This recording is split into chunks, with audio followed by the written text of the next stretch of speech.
Bienvenue. Aujourd'hui, on va recevoir Philippe. Donc, Philippe on va se présenter. C'est quelqu'un qui travaille avec la Fédération du Chili, mais il en dira plus que moi. Et comme ça, je me trompe pas ni dans les termes, ni dans ses missions. Hola, Philippe. Hola, muchas gracias por el contacto y saludos desde Chile. Avec grand plaisir. Euh, donc du coup, on a Louise qui va nous faire la traduction parce que je ne parle pas du tout espagnol et Ouais, Philippe elle était ne parle facile dans celle-là, pour pas du tout commencer. français. Ça, Alors ça, il a commencé simple, on va dire. j'ai un peu compris qu'il est ravi d'être avec nous aujourd'hui et qu'il nous remercie de l'invitation. C'est ça. Donc Bienvenue tout le monde aussi. Allez, ça va bien se passer. ça va bien se passer. Du coup, Felipe, est-ce que tu peux te présenter un petit peu à nos enragés? Qui es-tu? Ce que tu fais aujourd'hui, ta carrière de joueur et d'entraîneur? Un petit peu par quelles étapes tu es passé? Si más o menos te pudieses presentar un poco tu carrera, de dónde vienes y un poco lo que has hecho hasta hoy. Mira, soy jugador y entrenador profesional.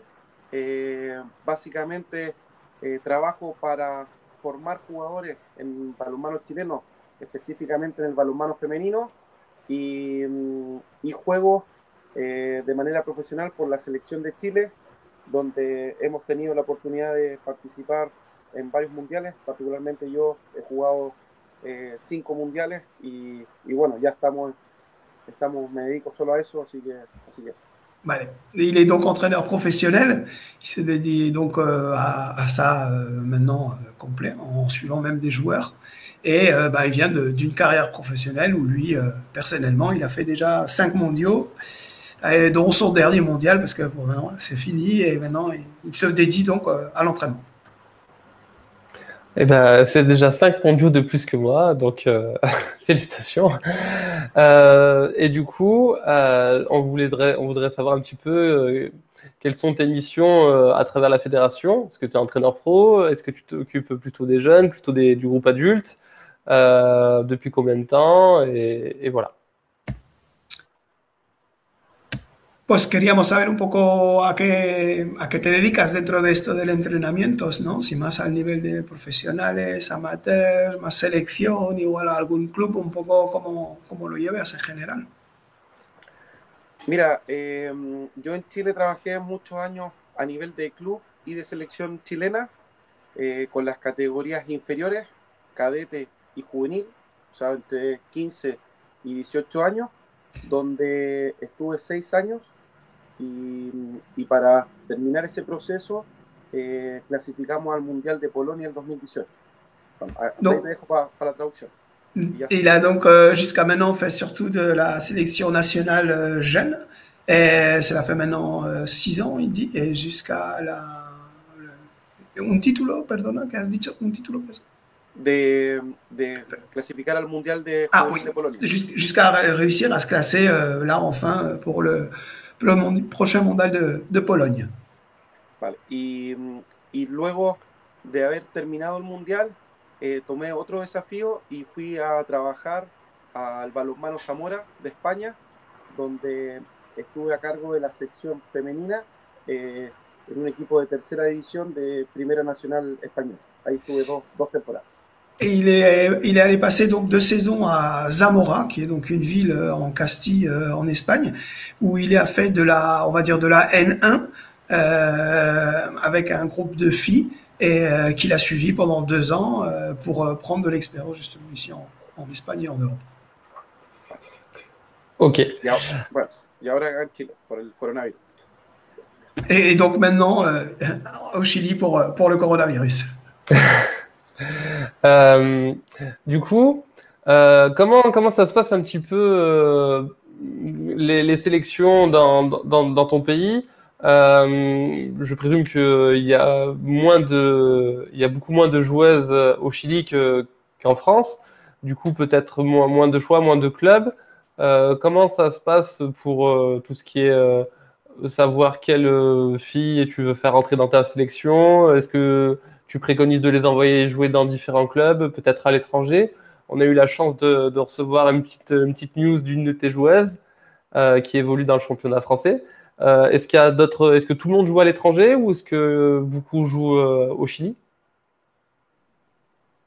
Bueno, son muchas preguntas, pero básicamente un poco la preocupación de cómo lo hacéis a nivel de la detección, porque imaginamos que sois una federación pues como, con mucho menos jugadores y sobre todo que aconsejáis, ¿no? Si las estáis promoviendo un poco el venirse a Europa, acompañando, tuvimos la suerte de tener una chica de la selección vuestra que intervino en un programa nuestro haciendo un comentario muy, muy simpático.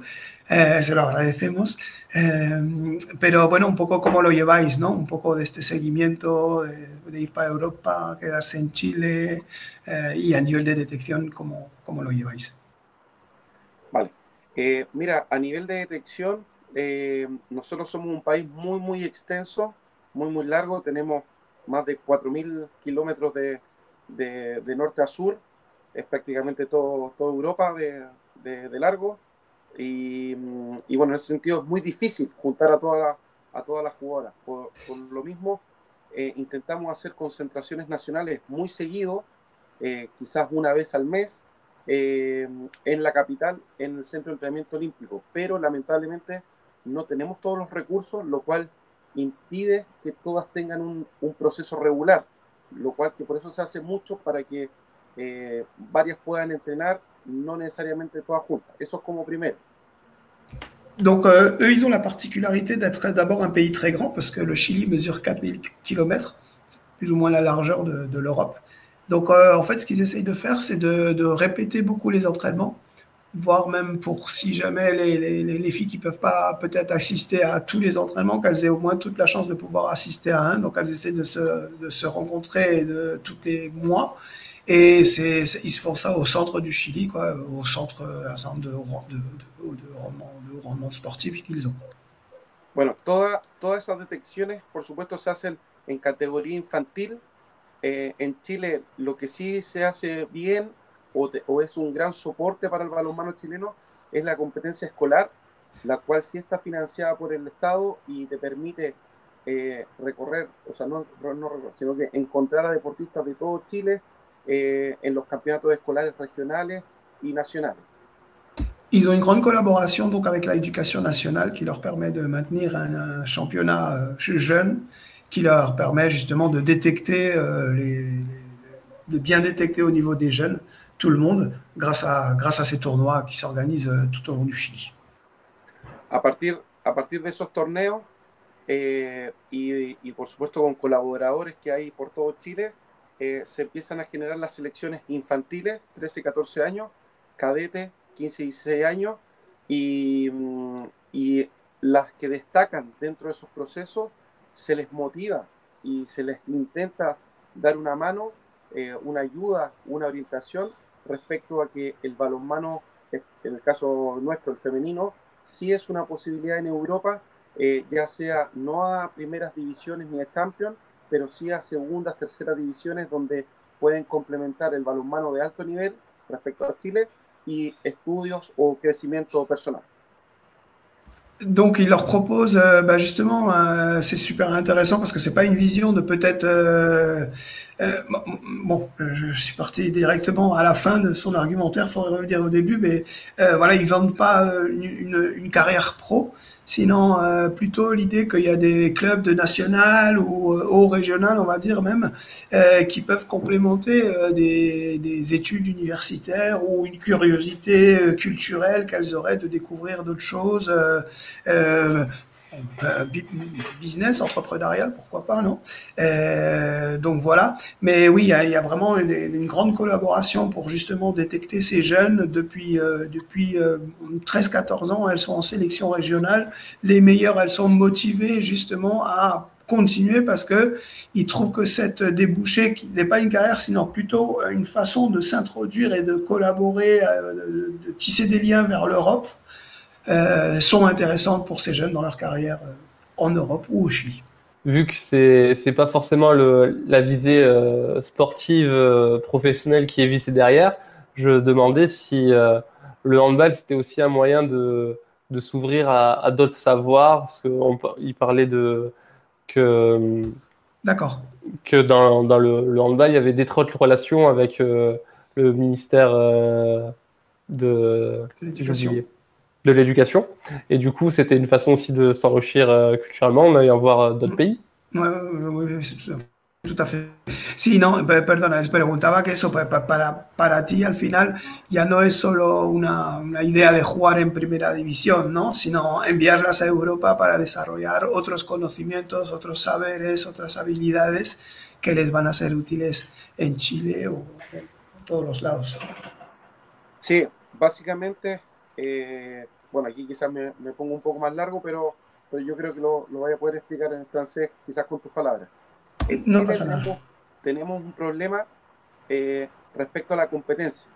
Es muy baja la competencia, los polos de desarrollo de balonmano son muy marcados y muy diferentes a lo que es lejos de la capital, por ende hay muy baja competencia. Entonces nosotros, de alguna u otra forma, a través de la selección, les damos una alta carga de entrenamiento, pero baja carga de competencia por el modelo o por la estructura del balonmano chileno. Entonces, si nosotros logramos insertar a jugadoras de 18, 20 años en competencias de segunda, tercera división, ojalá primera de Europa, ahí la jugadora compensa y aumenta su carga competitiva, lo cual, más el trabajo del club, más el trabajo de la selección, eleva su carga de entrenamiento. Entonces, al final, las dos márgenes para ser buenos los tienen arriba, pero en Chile no podemos, por lo menos a corto plazo, no tenemos la solución para la competencia. En cambio, en Europa tienen la competencia y sí nosotros podemos cooperar o aumentar la carga de entrenamiento con concentraciones nacionales en Europa, ya que tenemos 14, 15 jugadoras entre España, Italia, Francia. D'accord. Donc l'idée c'est que eux, quand ils sont au Chili, ils peuvent augmenter la quantité d'entraînement ou densité d'entraînement, mais ils peuvent pas augmenter la quantité de confrontation parce qu'en fait, ils n'ont pas de championnat avec vraiment du vrai haut niveau, on va dire. Donc en fait, ils peuvent préparer les joueurs, mais ils peuvent pas les confronter parce qu'ils n'ont pas d'équipe avec qui se confronter. Donc c'est pour ça que le complément de pouvoir jouer en Europe, ça leur permet de justement qu'ils aient la capacité d'entraînement que eux leur fournissent à travers l'équipe du Chili et la compétition que le club avec qui les joueuses vont collaborer va leur fournir. Non, en plus, les concentrations dont tu parlais, ils ne le font pas que au Chili, sinon ils les font aussi en Europe. Donc ils arrivent aussi à se retrouver en Europe et à complémenter tout ça. Donc pour un plus haut niveau dans les équipes nationales justement, où là voilà, ils ont peut-être des choses intéressantes des positions intéressantes à gagner grâce à ce petit plus que peut leur apporter le fait de jouer dans des championnats européens. Ok, merci, c'était tout clair. Du coup, petite question par rapport à comment ça s'organise la formation des jeunes joueurs. Tu parlais de tisser des liens avec l'Europe. Euh, en Europe, on joue pas pareil, par exemple au Portugal, en Espagne, en France, en Norvège. On a chacun un petit peu nos cultures aussi un peu handball. Même à l'intérieur même d'un même pays, on joue différemment au handball au nord de la France ou au sud de la France. On a chacun un petit peu notre petite identité. En faisant partir des joueuses dans différents clubs, comment s'organise un petit peu leur formation si hétérogène pour pouvoir faire quelque chose d'homogène à travers la sélection? Claro, ¿cómo hacéis para... se juega de balonmano muy distinto, ¿no? En Europa, ¿no? O sea, en el norte, en el sur, incluso en cada país, ¿no? Se juega muy diferente. ¿Cómo hacéis vosotros para desarrollar vuestro propio estilo o conseguir ser un poco homogéneos con gente tan distribuida, ¿no? Por toda Europa? Bueno, principalmente el balonmano chileno tiene mucha influencia, te diría que prácticamente su 95% de formación viene de la escuela española, casi el o 90% de los jugadores que dan el salto a Europa, la entrada es por España, ya sea Sobal, División de Honor Plata, la Liga Iberdrola, bueno, en fin, el balonmano español, y lo mismo como entrenadores. Los entrenadores que recibimos formación desde el extranjero, básicamente con Manolo Laguna, en su momento César Argiles, bueno, en fin, muchos formadores españoles y, y, también cuando los chilenos salen a salimos, ya lo hice, salimos a capacitarnos, es todo sobre la escuela española. Entonces, actualmente yo te diría que el balonmano chileno es una consecuencia de lo que se ha desarrollado en España y también va de la mano el gran salto que hemos tenido en los 20 años de casi no existir a estar constantemente en mundiales. Así que yo te diría que no tenemos ese problema de lo homogéneo, nos lo da la escuela española. Donc, ce qu'il faut savoir, c'est peut-être que donc le handball chilien, il est inspiré, d'après Felipe, quand même à 95% du handball espagnol, vu que tous les joueurs, tous les entraîneurs, la voie d'arrivée en Europe, normalement, elle se passe par l'Espagne, non? Avec, bon, il a cité les premières divisions espagnoles, mais ensuite quelques joueurs qui vont aller dans des clubs par-ci par-là, mais la base reste l'Espagne. Donc, il n'est pas préoccupé dans ce sens-là, vu que, voilà, et venant de l'école espagnole, il y a quand même cette racine qui est là, et il se retrouve apparemment autour de ce concept de jeu. Bah, parfait. Et du coup, je vais enchaîner avec peut-être sur un autre sujet. Par rapport aux moyens qui sont mis en place pour justement organiser ces déplacements de joueuses, de rassemblements, quels sont un peu les moyens que met à disposition la fédération pour pouvoir programmer toute cette logistique? Bueno, pues la preocupación es de cómo entonces con tanta gente distribuida conseguís generar la logística necesaria, ¿no? Para encontraros. Bueno, se hace mucho esfuerzo. Eh, hay dos formas de encontrarnos.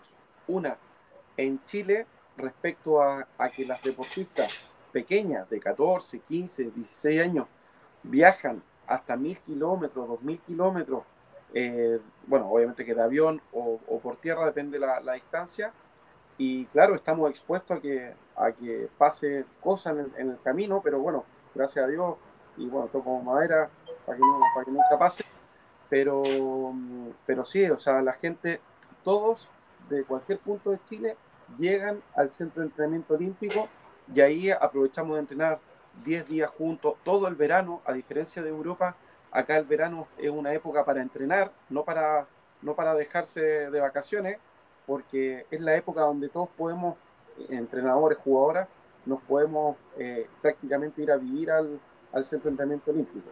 Esa es una parte. Y la otra parte, ya con Igual jugadores. empiezo traduciendo esta. Vale la primera. Donc, ils ont d'abord pour les jeunes, c'est d'abord voilà, ce qu'on disait avant de 4000 km, donc c'est des gens qui vont devoir faire 1000 km pour venir s'entraîner, mais c'est à base d'efforts de tout le monde. Et surtout que, bon, bah, eux, ils ont une différence. Eux, par exemple, l'été, c'est le moment où ils peuvent profiter, c'est pas le moment où ils prennent leurs vacances. Donc en été, c'est là où ils sont tous au centre olympique de préparation, et où voilà, où ils utilisent le plus l'espace et s'entraînent le plus. Et maintenant, il va nous expliquer par rapport à l'Europe. Sigue, Felipe. Vale.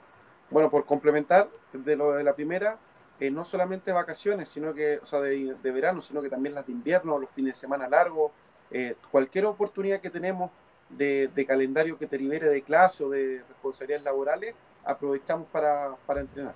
Donc c'est surtout bon, n'importe quelle vacances scolaires, n'importe quel moment, voilà, ils essaient de se réunir tout le temps voilà, pour être le plus de fois en train de s'entraîner ensemble. À la base, d'efforts, ils le répètent encore de tout le monde. Vale, y la segunda fase o la segunda opción, ya con los equipos adultos, que son prácticamente tienen una estructura profesional, en el caso de las mujeres quizá un poquito menos, nos juntamos en Europa, con las fechas IHF, como las selecciones, como la de Francia, como cualquier selección del mundo, nos concentramos en las fechas que nos permite el calendario de una estructura profesional. Donc en fait, leurs entraînements pour les équipes nationales, c'est en Europe que ça se passe. Ils s'adaptent au calendrier IHF et ils se préparent voilà, en bougeant le centre en fonction de où sont les joueurs et en s'adaptant voilà, l'effort du monde. No sé si repetís espacio o si, bueno, imagino que vais cambiando en función de cada... Sí, va cambiando, va cambiando. Ouais, donc ils changent en fait à chaque fois. Bah, chapeau, parce que ça n'a pas l'air facile de s'organiser, et puis il doit y avoir pas mal d'organisation derrière, je présume. Du coup, par rapport... pardon, j'en perds mes mots. C'était comment est vu le handball français, peut-être? Quelque chose comme ça? Ouais. C'est-à-dire, Louis? Il y avait un point qui était la formation dans le handball en France. Comment a été vu au Chili? Ah oui, pardon, j'avais rétréci ma page. C'est ça. Je voyais pas la question. Très bien. Si t'es d'accord, Valéron. C'est bon. Pardon, Philippe. Scusi. Et du coup, on voudrait savoir également comment la formation et le handball en France et il est vu au Chili. Est-ce qu'il y a des points positifs, des points négatifs? Un poco cómo está vista la escuela francesa en Chile, ¿no? O sea, lo negativo, lo positivo, ¿cómo se ve? Mira, en principio, creo que estoy hablando desde hace años, era un poco desconocida por un tema, yo creo que de idioma, y lo primero que nos entró a Chile, como decía, era la escuela española. Pero obviamente que a partir de todos los campeonatos y toda tanto en el masculino como en el femenino, todo el desarrollo que Francia lo ha puesto en los primeros lugares del mundo, obviamente que para nosotros es interesante aprender de la escuela francesa como otra alternativa respecto a la española. Hasta ahí sigo, después sigo. Vale, no.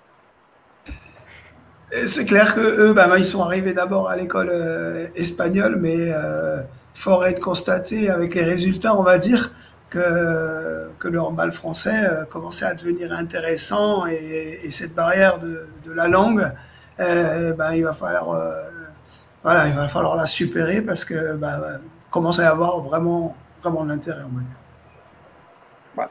Y por otra parte, yo creo que los medios tecnológicos, tal como esta misma reunión, nos permiten ir conociendo cada vez. Bueno, Clemente ya participó en algunas charlas para Chile, hay otros entrenadores también que han tenido la oportunidad de hablar para Chile. Yo creo que estamos en una etapa gracias a la tecnología, de poder conocer más y de poder aprender más de la escuela francesa, pero sin duda nos llama la atención de la estructura, la gran estructura, el apoyo que genera desde el Estado para el balonmano francés y la cultura del balonmano que uno ve los pabellones prácticamente llenos y cada vez el balonmano francés va más arriba como clubes, como selección, bueno, en fin, como entrenadores, como todo. Lui, il voit la technologie comme justement un palier à tout ça, non? Et que eux, ils sont en train de faire beaucoup de conférences, justement, enfin de vidéoconférences, en train d'utiliser ces outils, justement. Il faut participer des Français, comme Clément, qui a participé lors des conférences déjà, mais d'autres personnes. Et que oui, en effet, ils voient, voilà, c'est ça, ils voient la technologie comme un pas vers pouvoir accéder à ce handball français qui a l'air si intéressant depuis dehors, parce que eux, ce qu'ils voient, c'est pas des résultats, mais ils voient aussi des belles salles de sport pleines, j'imagine que des belles images aussi, donc voilà, un truc qui grandit, voilà, depuis dehors, on va dire, c'est ça, ça donne l'impression. Ok. Et j'avais une dernière question par rapport justement à ces moyens technologiques qu'on met en place. Est-ce que vous utilisez aussi je présume de la vidéoconférence, des plateformes de streaming pour pour échanger à travers ces longues distances, que ce soit plutôt en Europe ou plutôt sur des rassemblements au Chili. Comment un petit peu ça s'organise par rapport à ça? Pues justamente, ¿cómo a nivel tecnológico os estáis organizando vosotros un poco con este tema, con de trabajar de manera tan dispersa, o sea, distribuida, diría? Vale. Bueno, pero referente a la situación actual del coronavirus o en general en el balonmano. Je demande par rapport à maintenant au coronavirus ou par rapport au général en le handball? Eh ben, on peut faire les deux, hein. Et moi, je rajouterais par rapport aux outils qu'il utilise, ¿no? Oui. Bueno, sería un poco, pues, un poco los dos, digamos, si algo ha cambiado, y luego, pues, sobre las herramientas, ¿no? Que usáis un poco, como lo hacéis. Sí. Bueno, en principio, la situación del coronavirus ha hecho que los entrenadores, me imagino, como varias partes del mundo, nos hemos volcado a las plataformas, al Zoom, a Meet, a toda la tecnología que nos permite reunirnos y por lo menos en Chile tenemos 2 reuniones, martes y jueves, que la organiza la federación. Uno es el jefe técnico Damas los martes y los jueves Mateo Garralda, el de hombres, y hace una conferencia abierta con los temas que ellos estiman pertinente conversar con el mundo. Eso, bon, déjà, eux, ils organisent, ils se sont organisés un peu comme tout le monde, hein, Jitsi, Zoom, mais la fédération, apparemment, met 2 grosses vidéoconférences en marche, le jeudi et le mardi, apparemment, avec Damas, j'imagine que c'est le secteur féminin, et Mateo Garralda, ancien joueur de l'équipe d'Espagne, pour le secteur masculin, où ils répondent des questions, voilà, débattent un peu tous ensemble, sympa. Vale, y de forma espontánea, los entrenadores hemos generado, desde que comenzó el tema del coronavirus, un grupo de aproximadamente 120 entrenadores de Chile, el cual todos los viernes se buscaba algún entrenador para que expusiera también un punto. Entonces hacíamos reunión todos los viernes, o sea, estábamos martes, jueves y viernes, 3 veces a la semana de charla para la formación. Ils ont aussi fait un groupe de 120 personnes, d'entraîneurs, où ils se réunissent justement le vendredi. Donc ils peuvent dire que voilà, ils ont 3 gros rendez-vous à la semaine où voilà, si tu veux débattre d'entraînement et de handball, voilà, il y a des gens avec qui débattre, avec qui répondre. Voilà. Vale. Y durante antes del coronavirus, la verdad que no utilizábamos esas plataformas, no lo teníamos incorporado, y a nivel de herramientas para poder estar un poco alineado en todo el país, básicamente los grupos de un drive con documentos donde los jugadores y los entrenadores de los jugadores de diferentes partes de Chile pueden ver los contenidos a trabajar, las planificaciones, básicamente eso. Donc l'idée c'est qu'avant, ils n'utilisaient pas du tout ça. Mais bon, maintenant, avec cette idée de la crise, c'est à chaque fois plus. Et voilà, non seulement les vidéoconférences, mais aussi le partage de fichiers, voilà, un peu dans la lignée d'utiliser ces outils de communication, de partage, de temps réel ou de dossier, quoi. Très bien. Du coup, merci beaucoup d'avoir répondu à toutes ces questions, Philippe, d'avoir pris le temps de partager aussi ton monde de fonctionnement, de nous apporter un petit peu des choses qu'on ne connaît pas forcément chez nous en France. On a beaucoup l'habitude d'avoir des entraîneurs qui ont leur mode de fonctionnement et le fait d'avoir un petit peu cette ouverture sur comment ça fonctionne dans d'autres pays, c'est super enrichissant. Donc du coup, un grand merci. Attends, je résume. Vas-y. Alors, nada, que muchas gracias, porque como pues tenemos igual la costumbre de ver gente que funciona de nuestra manera, ¿no? Y es muy enriquecedor, pues eso, ver gente de otros lados, tu manera de exponer y de ver las cosas nos enriquece mucho. Gracias por haber estado. No, gracias a ustedes por el interés. Para mí es un privilegio poder compartir con ustedes y también bueno, me imagino que esto lo escucharán diferentes lugares de Francia, que sepan que en Chile estamos trabajando para poder dar un paso adelante. Estamos en otra dimensión que el balonmano francés, pero bueno, por lo menos estamos trabajando duro para que nuestras jugadoras y jugadores el día de mañana sean una posibilidad de integrarse a un balonmano más competitivo como el de ustedes. Donc, il nous remercie, nous. Et rien que depuis le Chili, voilà, avec, démontrer un peu toute la volonté aussi de vouloir un peu développer le handball sans peut-être avoir encore la prétention de ressembler à quelque chose de la France, mais en voulant en tout cas voilà, peu à peu arriver à, à produire des joueurs, des joueuses du niveau qu'on produit nous. Et je voudrais finir par une petite dernière question en mode très court. Si tu devais un peu définir qu'est-ce que le handball chilien en quelques mots, qu'est-ce que c'est le handball chilien Si tuvieses que resumir el handball chileno, ¿qué sería el handball, el balonmano chileno? Bueno, creo que el balonmano chileno eh, se resume en jugadores muy esforzados, muy entregados al trabajo, con muchas ganas. Yo creo que el balonmano chileno está hambriento de crecer, así lo resumiría. Donc lui, il définit le handball chilien comme un handball qui veut grandir et qui se donne pour y arriver, quoi. Et c'est un peu le modèle du joueur chilien qu'on peut, c'est le joueur sur qui on peut compter, on va voir. Et voilà, eux, ils veulent ça et proposer des joueurs comme ça.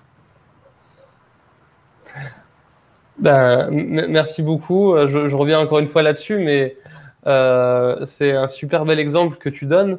Quand j'entends des gens, que ce soit des jeunes ou des plus grands, qui font plus de milliers de kilomètres pour aller s'entraîner, et que en France, on arrive à certains qui, pour 10 minutes de voiture, pour eux, c'est beaucoup trop loin.